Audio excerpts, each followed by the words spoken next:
こんにちは、そうすけです。本日もお越しくださってありがとうございます。さて、今回からですね、連続対話講義と題しまして、皆様と一緒にちょっと授業のような形でお話をさせていただけたらなと思っております。これまではね、皆様からご相談や、ご質問をいただいて、それに対して私がお答えする。それをね、皆様と一緒にやり取りするようなイメージで動画を制作してきたんですけれども、今回から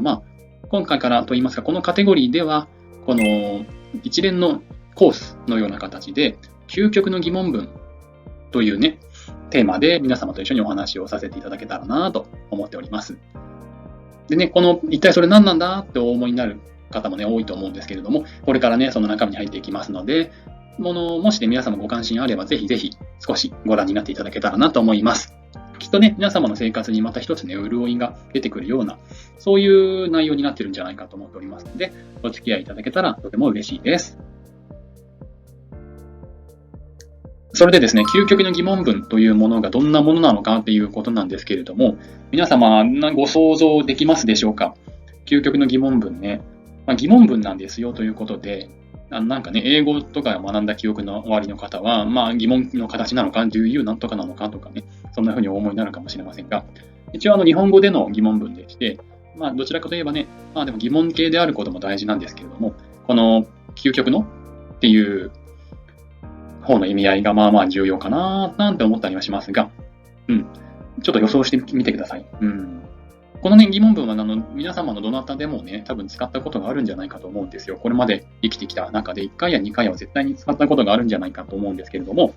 それをね、改めて本当に使ってみると、結構すごいことになりそうだぞということで、今回ね、皆様にお伝えしようと思っております。でですね、これが内容なんですけれども、人として本来的なふさわしいあり方なのだろうかという、ちょっとね、何の大冗談すぎる話だなとお感じになる方もいらっしゃるでしょうし、なんだそんな青臭いことをとかね、お思いになる方もきっといらっしゃると思います。で、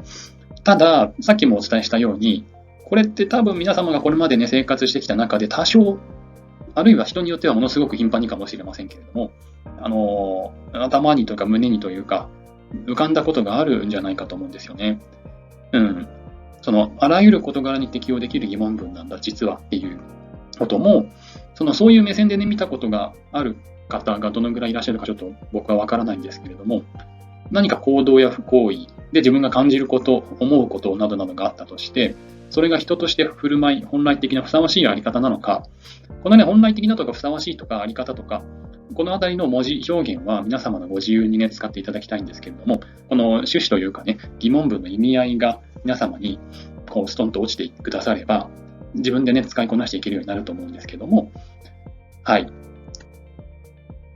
それでですね、今お伝えしましたように、この自分自身に問うツールに使えるんだということがとても大事だと思うんですよね。というのは、先ほどのね、例で、これから例を使ってちょっと見ていこうと思うんですけれども、その人としてふさわしいのか、そういう当然の姿なのか、みたいなことが、自分自身、その他の方から見てね、あるいはどこか、なんとか連合とか、なんとか研究会みたいな組織があったとして、そこの人たちがこういう振る舞いは人間として正しいので、それは人間として本来的ですよって決めた、それに当てはまるかっていう話ではないですよね。そうではないはずというのをもう大前提にして、今回の究極の疑問文という話はね、皆様と一緒に進めてみたいと思っているんですけれども、あくまで自分自身に問いかけなければならない。先ほどのね、人間としてふさわしいのかとか、本来的なのかとか、叱るべき姿なのかとか、その辺の言葉遣いは、先ほどもお伝えしたように皆さんの自由なんですけれども、そういうのって自分自身でどうなのかっていうのを、見出すというか、判断するというか、するしかないのですよね。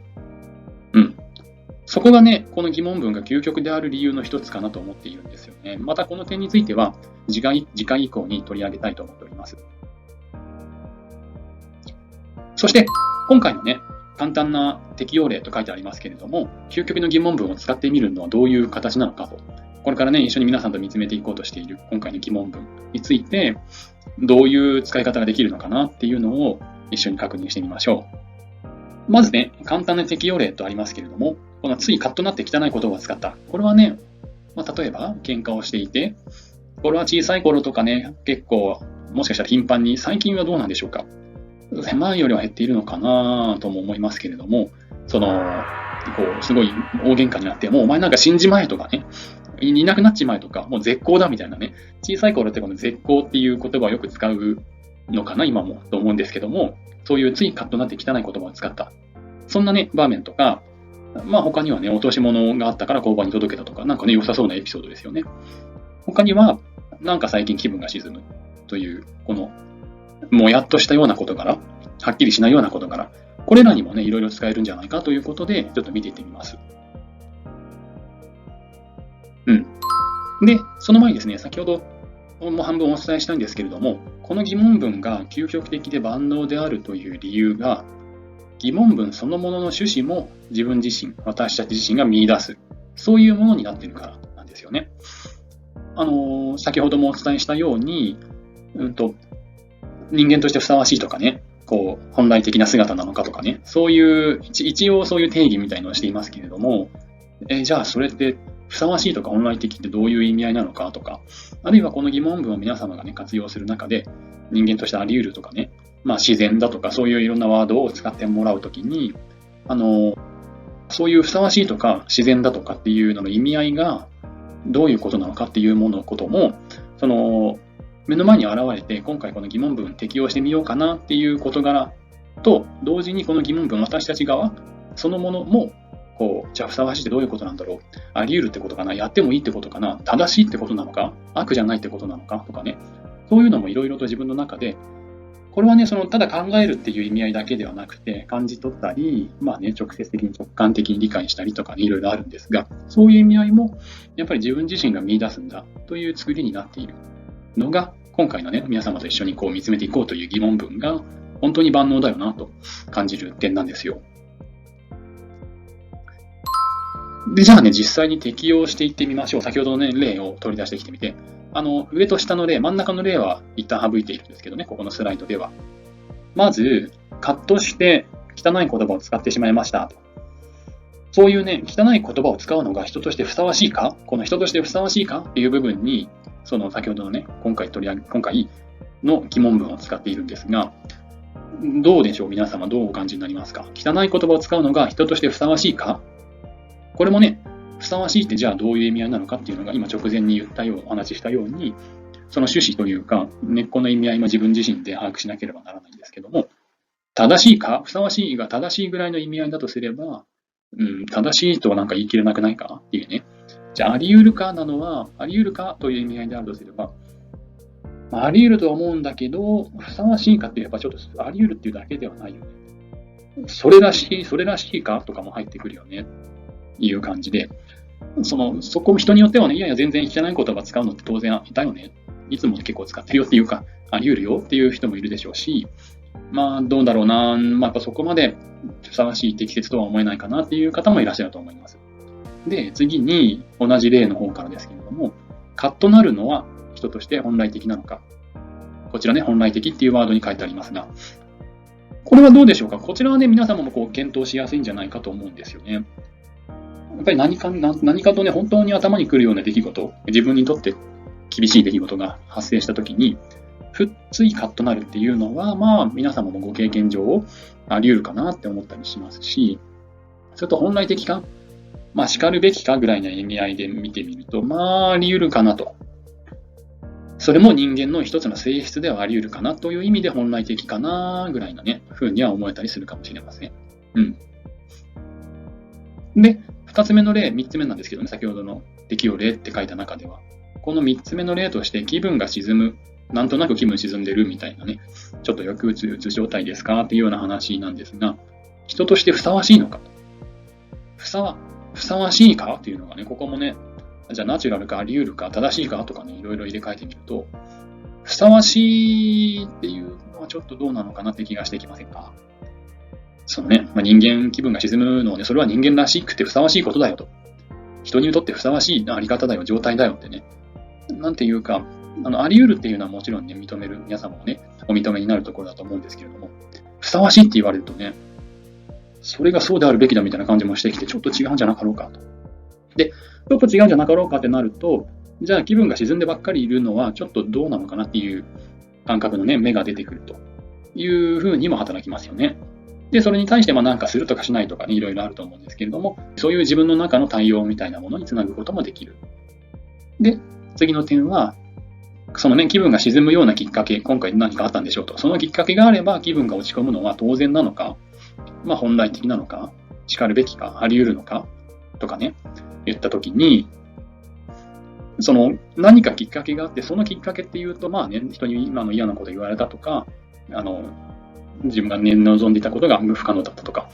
僕はね、普段生徒さんという立場の方々と関わっていることが多いですので、例としては、例えばテストで悪い点数を取っちゃったとか、合格したいと思っていた学校に合格しなかったとかね、そういうきっかけがあれば気分が落ち込むのは当然なのか、人間としてと。これはね、さすがに受験で失敗っていうことになったりしたら、ある程度に気分が落ち込むのは当然でしょうとかいうふうに捉えることもできるでしょうし、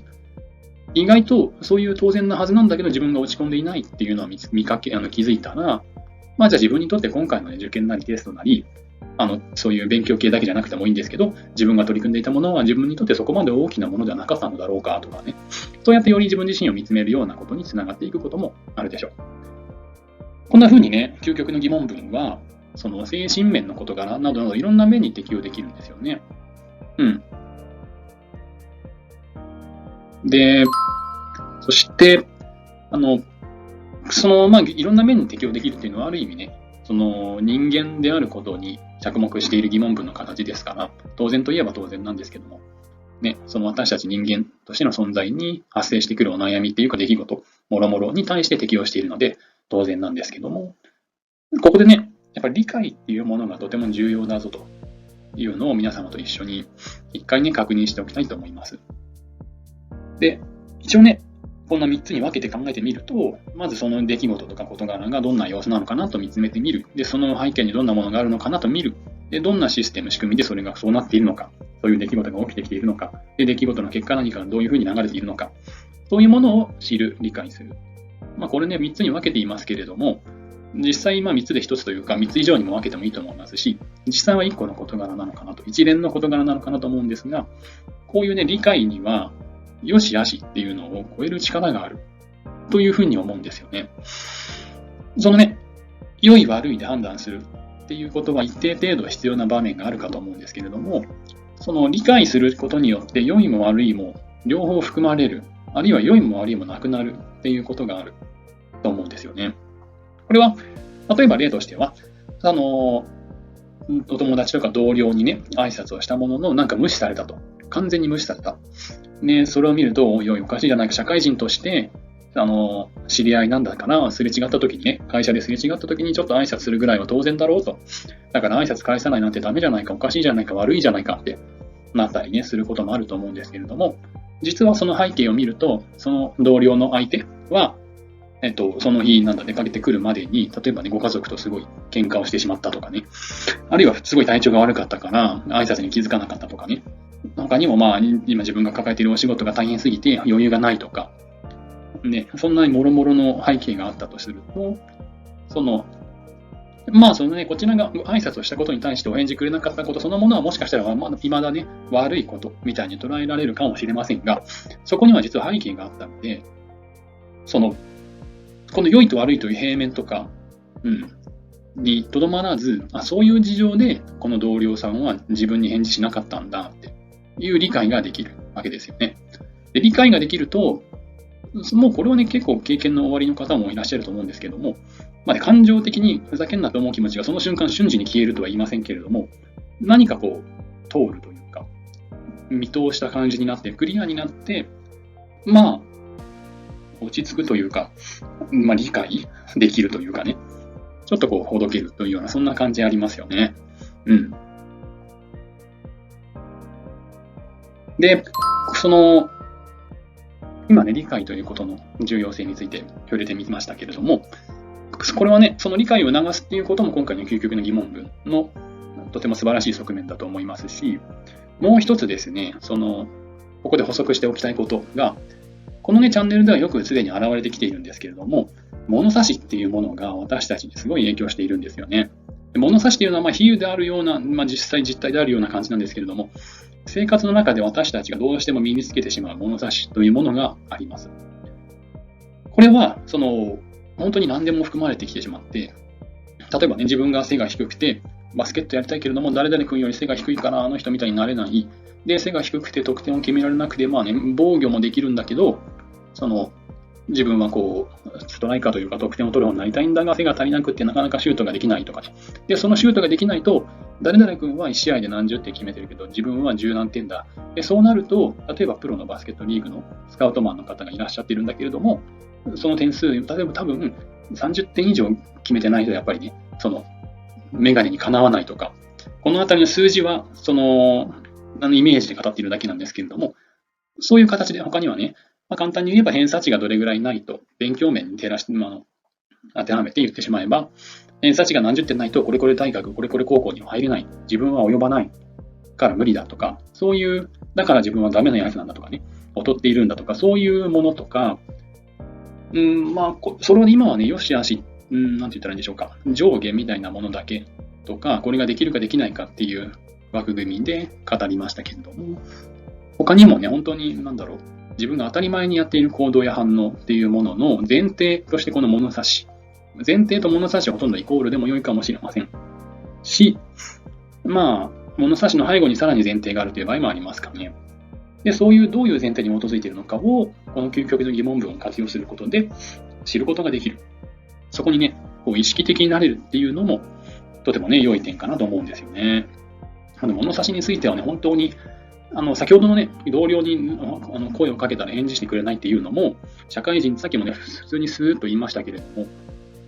社会人なんだから挨拶されたら少し返すぐらいは当然でしょとかね、そういうのが全部物差し前提なわけですよね。この物差しの影響は本当に大きいので、皆様もね、生活の中でぜひぜひ、ちょっと、意識的になっていただきたいなと思ったりもしています。で、このね、今回の連続講義の今後の流れとポイントを一旦ね、確認しておこうかなと思うんですけれども、まず、なんで疑問文の形なのかなとか、人間としてふさわしいかとかね、その疑問文になっているのはなぜ、あと、こうあるべき、こうすべきっていうのとは何が違うのかと。だから人間としてふさわしい振る舞いをすべきだっていう風になってなかったり、こういう標語のようなものっていうのは、例えばね、毎日を明るく過ごそうとか、辛い時でも笑顔でいようとかね、そういう肯定形というか、断定形というか、になっていることが多いんですけれども、なぜこのような形になっているのかっていうあたりをちょっと皆様と一緒に見てみたいなと思ったりしていて、あとね、それ以外にもいくつか出てくると思いますから、ちょっとお楽しみにしていただけたらなと思ったりしています。で、その後ですね、ちょっと身近な題材で適用してみようというのを今日も多少やったんですけれども、こちらをね、普段僕がやらせていただいている皆様との対話というか、テーマごとに扱っているお悩みなどなどいただいて扱っている、それとも似てくるかなと思うんですが、この疑問文がね、いかに汎用的なのかっていうのをちょっと味わってみようと。で、それらを通じて、身近な題材を取り上げますから、皆様も、僕自身も自分自身をさらに見つめるきっかけになる。そういうもの、機会にね、できればなと思ったりしています。で、全体としてね、連続講義みたいなことを言って、ちょっとね、堅苦しい感じかなとも思うんですけども、ポイントは、まずはね、適用するにも何するにも自分自身や身の回りのことをよく見えていないとどうしようもないっていうか、部分がありますから、身の回りのことに意識的になろうっていうのはありますね。ただ、ぜひともね、ご自身に無理強いをしてですね、何でもかんでもね、これを適用してみようとか、いきなりそういう方はいらっしゃらないかもしれませんが、無理にするっていうことでもないんですよね。そうするのはこちらに行ってしまいがちになり得ると思いますからね。こうすべきなんだ。これは人間としてふさわしくない。今自分が言ってしまったことはふさわしくない。正さなければとかね。そういう使い方をするものでもないんだなということなんですね。故に、とにかくね、楽しく気軽にやってみましょうというのが、今回ね、皆様と一緒にこの連続講義を行っていく上で一番大事なことかなと。僕自身もね、そうなの思うんですけれども、こんな感じになっております。